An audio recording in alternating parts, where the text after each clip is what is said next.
बहुत समय पहले एक घने जंगल के पास एक बहेलिया रहता था। वह प्रतिदिन पक्षियों को पकड़कर बेचता और अपना जीवन चलाता था। इसी से उसका जीवन व्यापन होता था। एक दिन वह बहेलिया अपनी चद्दर एक पेड़ के नीचे रखकर अपना बड़ा भारी बांस लिए किसी चिड़िया के पेड़ पर आकर बैठने की राह देखता बैठा था। इतने में एक टिटहरी चिल्लाती दौड़ी आई और बहेलिया की चद्दर में छिप गई। टिटहरी ऐसी चिड़िया नहीं होती कि उसे कोई पालने के लिए खरीदे। बहेलिया उठा और उसने सोचा कि अपनी चद्दर में से टिटहरी को भगा देना चाहिए। इसी समय वहां ऊपर उड़ता एक बाज दिखाई पड़ा। बहेलिया समझ गया कि यह बाज टिटहरी को पकड़कर खा जाने के लिए झपटा होगा। इसी से टिटहरी डरकर मेरी चद्दर में छिपी है। बहेलिया के मन में टिटहरी पर दया आ गई। उसने डंडे मारकर बाज को वहां से भगा दिया। बाज के चले जाने पर टिटहरी चद्दर से निकलकर कृतज्ञता से बहेलिया को देखा, उसकी परिक्रमा की और वहां से चली गई। कुछ समय बाद बहेलिया बीमार पड़ गया और एक दिन उसकी मृत्यु हो गई। यमराज के दूत उसे पकड़कर यमपुरी ले गए। यमपुरी में कहीं आग जल रही थी, कहीं चूल्हे पर बड़े भारी कढ़ाओं में तेल उबल रहा था। पापी लोग आग में भुने जाते थे, तेल में उबाले जाते थे।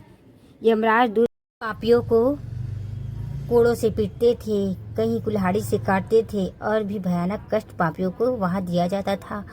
बहेलिया के वहां जाते ही वहां सैकड़ों हजारों चिड़िया आ गई और वे कहने लगी, इसने हमें बिना अपराध के फंसाया और बेचा है। हम इसकी आंखें फोड़ देंगी और इसका मांस नोच कर खाएंगी।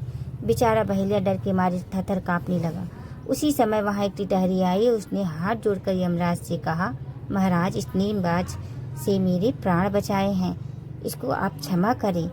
तभी सारी चिड़ियाओं ने कहा, हाँ, इसने हमारी बहन टिटहरी की जान भी बचाई है, आप इसे क्षमा कर दीजिए। यमराज बोले, यह बड़ा पापी है, सब चिड़िया इसे नोचेंगी और फिर इसे जलाया जाएगा और कुल्हाड़ी से काटा जाएगा। लेकिन यह छोटी टिटहरी इसको बचाने आई है।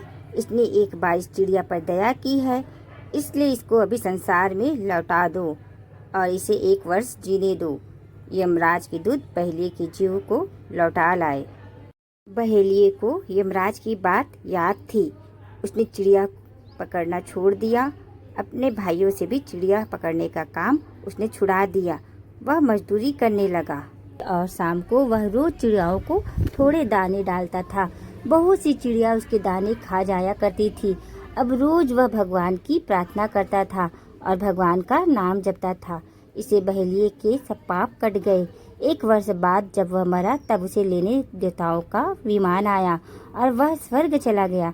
तुम्हें भी किसी भी जीव को कष्ट नहीं देना चाहिए, सभी जीवों पर दया करनी चाहिए।